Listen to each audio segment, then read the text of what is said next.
twaqfu b'mod uffiċjali żewġ strutturi ġodda fih dan il-Partit Nazzjonalista, il-Kummissjoni Elettorali Data u Records kif ukoll il-Kummissjoni Etika, Disciplina u Midja Soċjali. Dawn huma żewġ kummissjonijiet li joħorġu mill-istatut il-ġdid tal-partit illi ġie approvat mill-Kunsill Ġenerali ftit tal-ġimgħat ilu. L-approvazzjoni tal-persuni li se jiffurmaw dawn il-kummissjonijiet saret waqt il-laqgħa tal-Eżekuttiv li tmexxiet mill-President tal-Kumitat Alex Perici Kalaxxone. Il-membri ġew imresqa f'din il-laqgħa wara li kienu ġew preżentati fil-Kunsill Amministrattiv tal-Partit Nazzjonalista.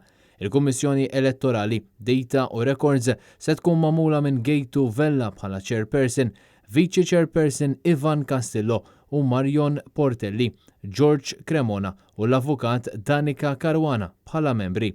Il-Kummissjoni Etika, Disciplina u Midja Soċjali se tkun iffurmata mill-Professur Joe Pirotta bħala Chairperson, l-Avukat Roberta Bonello, l-Avukat Gian Carl Soler, in-Notar Michael Lanferla u l-Avukat Arter Gallia Salamone.